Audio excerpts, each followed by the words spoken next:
watched the Dragwa lead through the portal, and then I allowed my face to drop the veneer of normality and impassivity it had been wearing for the last half hour. As that portal snapped shut, I stood and made my way to the console behind my desk, and began to quickly search for answers to the various queries that my now departed visitor's unexpected intrusion had raised. A little under 20 minutes, several thousand records, and not a clue to be found later, I stepped away more concerned and bothered than I had been for quite a while. Something was amiss, and there were forces that spoke of great upheavals and changes, and I, Order Skychild Alon, one of the divine of the realms, was all but ignorant to them until this unforeseen guest's arrival. I took a moment to consider whom I should speak to on this matter. The agent was on the move, and this could only be the prelude of something realm-shaping. With matters of such weight, it was vital to assess the full breadth of what I had been made aware of. As often, there was as much to be gleaned by the who, where, when, and how of such interactions, as to the what being spoken. He had come from the core realm Cognexi, from Fulgeria, Fort Falcon Flight in particular. I thought about the time schedules and smiled. That's where he would have gotten the sanction approved. Also where he would have been able to make the trip here without raising an eyebrow. The implications of that tidbit led to a few others that helped me decide how to proceed. Unfortunately, this conclusion brought about another issue. When you are one of the divine, you learn that there are most definitely rules and edicts one can creatively interpret.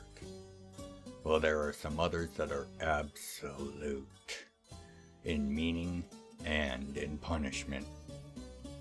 Even as a god, a crafter of races, and hero of the realms, I still had a boss to answer to. And the Empress was not one to overlook violations of her edicts that could endanger the realm she is sworn to protect. Such as the edict prohibiting my going to the home realm. To be fair, I am a walking planet killer. Despite the myriad overlapping, interlocking, and redundant systems I have in place to negate the danger I represent by my very presence. While I might evade censure for many things, bringing even the faintest hint of danger to the home world would cause far too much in the way of distraction from what was going on to be worth the risk. So, the conundrum. This was not something I could discuss in any way but face to face, and trying to summon the man I needed to speak to wouldn't work either, as now that I was aware that things were in motion, I had to consider the chances that I and others were going to be observed, at least to the extent we could be. And with that thought I smiled. The answer was now clear in my mind, as I made my way to my personal armory. You know you can't go to the home realm. The Empress won't allow it. Besides, that is not where you need to go anyways.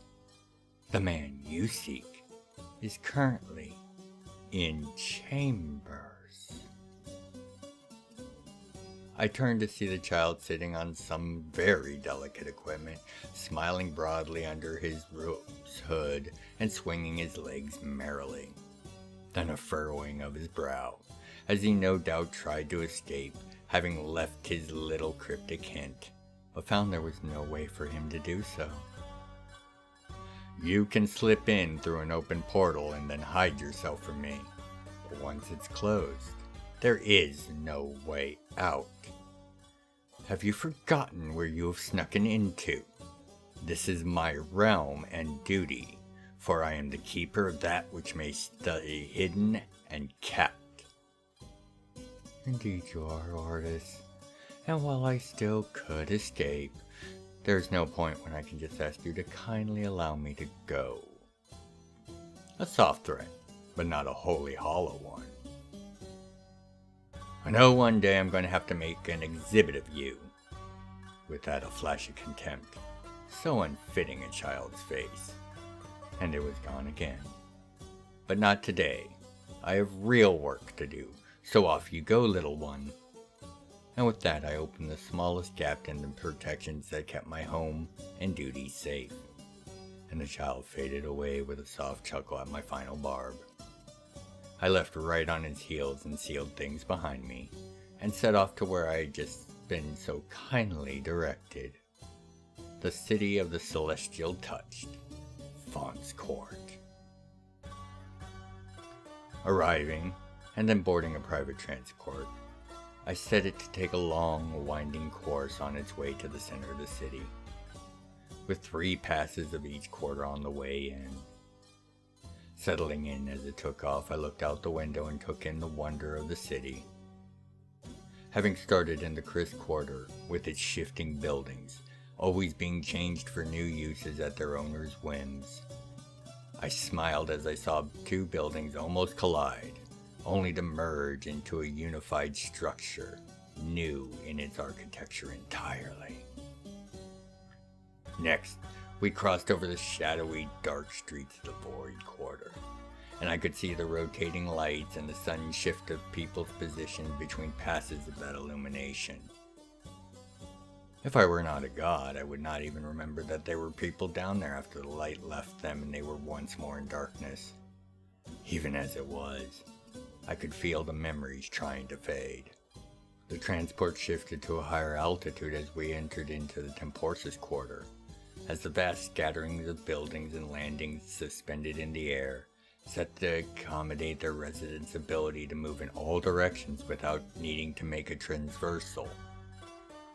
Also, the flitter of fog-like energy around each of them, helping to maintain chronostability for both the city and these ever time-shifting people.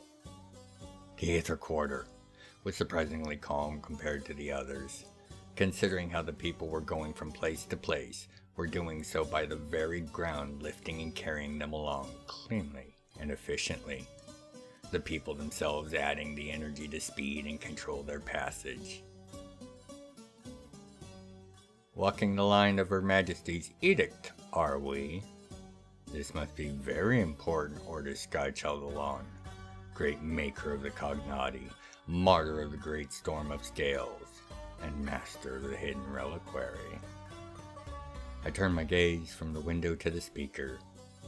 Wearing only simple dark robes, the arbiter of the gods looked at me with a very serious gaze.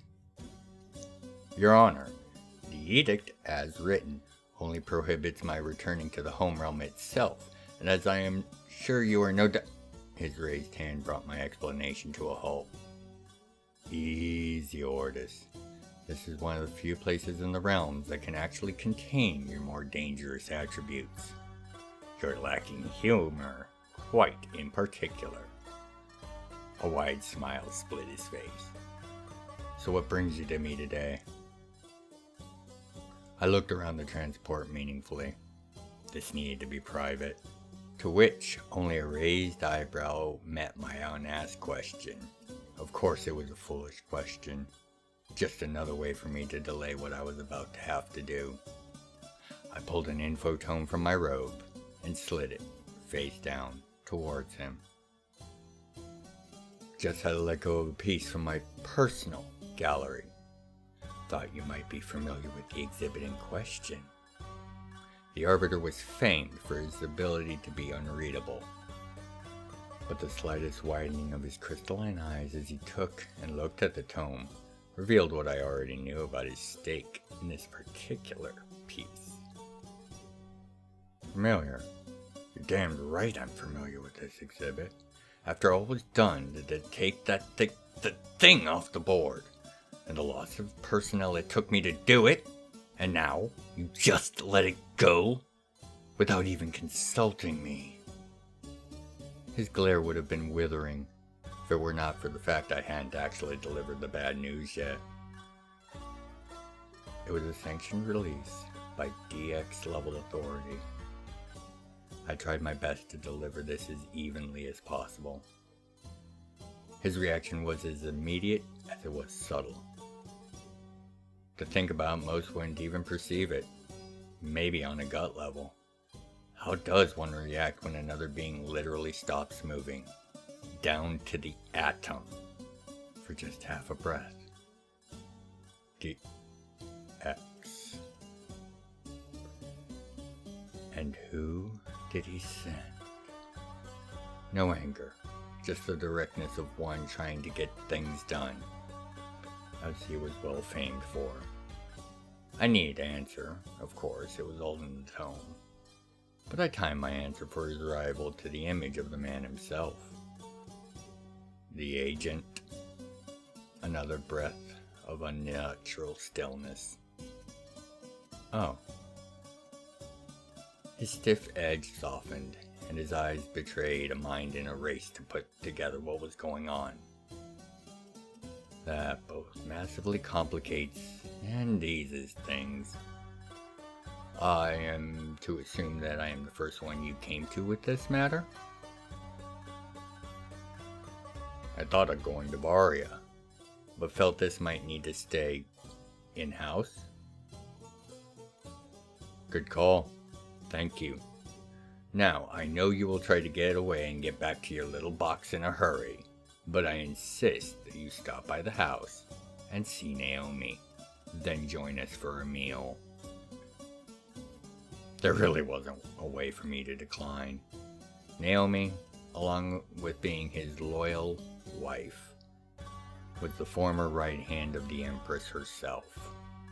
To offend by refusal could earn me a private invitation to explain my lack of decorum to Her Majesty personally. Not something to be taken lightly. So I nodded my acceptance, and just then the transport came to a stop. The doors opened, revealing that we had arrived in Leeds Retreat. Being the residential area for the officials and diplomats that worked here, it would only be a few minutes for me to walk to his house. The sounds of the door closing behind me and the transport leaving, still carrying the Arbiter, told me it would be a bit longer for him, even if he ended up beating me to his front door. I wondered where he would go first, and began to slowly walk to the waiting meal. By the 9 and 4, welcome once more to the library. In this entry, we are taking a look at those people that are, for one reason or another, fundamentally tied to one of the celestial elements. They are rightly named the celestially touched. Now, as always, my perceptive patrons, this will be but an overview of these rare and fantastic beings and individuals. The history of the celestial touch is a bit of a bother to try to track, as having beings tied to the fundamental forces of reality lend itself to either being out on display for all to see, or he's so ubiquitous and subtle as to be invisible. So, their appearance across the history of the realms is hard to track with any reliability. Adding to this confusion is the fact that one of the four touched has the natural effect of removing the traces of their passing and existence from both mind and memory, as well as records. And another one of them is literally capable of moving through time and space in a manner and ways that only Chronokami can effectively understand or track. Thus, we'll cover a few broad points. As far as can be determined, there have been celestially touched since the very, very early days of the realm, as far back as the times without time. This period came between the birth of the elder races and creation of Jamamar, and the establishment of time as a linear constant. All this really means is this: there have always been those that are either by design, accident, or simple birth, tied to one of the fundamental celestial elements in a deep manner. The effects of being one of the touched are varied, but there are a few commonalities between them all. These commonalities include agelessness, supernatural levels of resistance to disease, toxins, and general damage, as well as the ability to reformate after the unlikely event of their demise, gaining a new body and being both fully healed as well as, for a limited time, overcharged, now able to hopefully escape or otherwise deal with whatever situation caused the reformation in the first place. Of the particular abilities of the touched, each has abilities that naturally reflect the properties of the force they are touched by. For example, the Aether Touched can augment and enhance both mundane and metaphysical objects and forces, as well as grant robust layers of protection for their allies. Those touched by the power of the Void, universally known as the Forgotten, can cause the breakdown and failure of objects and systems alike, while the very memory of them entropically fades from any attempt to record or remember them, as spoken to earlier. Those touched by Christ prove able to provide energy and motive forces to objects and spells alike. So subtle and naturally deployed can this ability be that many Christ touched themselves are unaware of their true nature. By contrast, the temporally touched, known as the Kryans, are fully aware of their bonds to time and space, and demonstrate preternatural precognitive instincts and reflexes, as well as translocation as part of their natural means of movement. They can go many feet in a single stride, and seem to be no more conscious of when and how they passively move in such a way than anyone else would be their breathing. Actively, they are able to move through time in a limited and specific manner, the workings of which remain a closely guarded Kryan secret. These abilities tend to ensure that a touched lives a life of either ease or being hunted. At least that was the case for quite some time, until near the Age of Stars, a race of twisted, shape-changing automatons known as Harvesters stalked the realms, seeking to find and kill the celestially touched, to feed and collect the energies that their reformation released, resulting in the permanent end of the touched. In fact, records of these Harvesters are the core of many such recordings of the celestial being in history, as it is proven far easier to track or race a near-perfect shape-shifting genocidal murderbots than it is one of the touched. Now, with the city of Font's Court and the divine members of the touched that reside there to provide protection and guidance to their charges, such attacks have become all but unheard of in current times. The city was also designed with numerous conveniences that keep things safe, with such a concentration of fundamental energies in such a relatively small space. Some of them explosively opposed to each other. Each has their own part of the city where they can allow the full flow of their personal energies safely, with ample buffer areas to prevent what otherwise could be an extinction level release of destructive energies, should the wrong two people bump into each other. With our brief look at the celestially touched and their home within the realms over, I thank you once more for your time, your attention, and your support. It truly does mean so very much. Thank you. Now, before we return to Font's Courts and our Arbiter's reaction to this personally aggrieving news, by the 9 and 4, be well, take care of yourself and each other, and on with our tale. As the doors closed and the transport carried me away, leaving orders to make his way to my house, I considered my next action. Things were afoot, and someone was meddling in affairs they should not. I cast my mind to locate the agent. He is where I would have to start. Locating him, I stood and walked into the closed doors of the moving transport, shifting myself to outside his home with but a thought.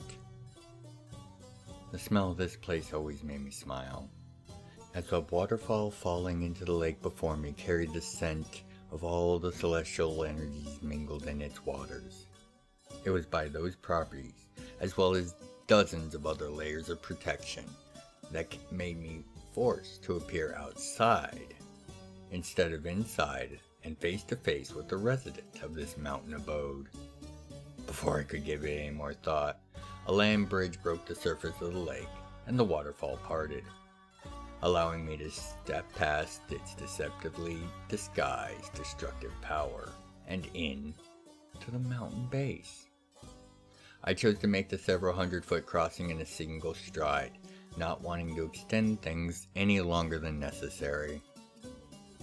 As soon as the waterfall closed behind me, I could hear the man I came to see greeting me from the main hall. Wondered how long it would take you, Your Honor. Have a seat and share a drink with me. He was sitting at a table with the exhibit he so recently obtained from its place of safekeeping behind him and under a sheet. I made no effort to hide my displeasure. In response, he poked a thumb towards the covered item. You know, I recognize the markings on this thing. Trying to hide something, Your Honor. I nearly let his barb get to me, and then remembered there were things afoot, and far better ways to get what I came for. But I couldn't hide my annoyance in my response. You are interfering in affairs you have no business in, Dregois. Return that to me, and that will be the end of things. The look on his face darkened, a rare thing. It almost made me reconsider my words. You are arbiter of the gods. I am a mortal, and not within your purview or authority. Take care with your threats, Kriston. You are wrong in 3 ways. 1. You are interfering with the internal affairs of a sovereign nation, a full foundational member of the councils no less. 2. You have subverted and misused Hunter authority to do such. And 3.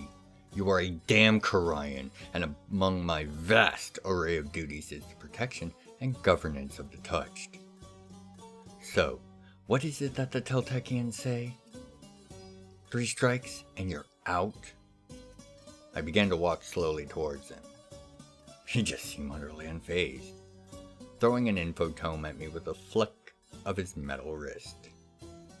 By instinct I caught it and then I looked at it. It contained some design spec suggestions and requirements for a build. Expensive, complex, very difficult to do work, and requiring some of the most rare materials. Wait, this was even more of an affront.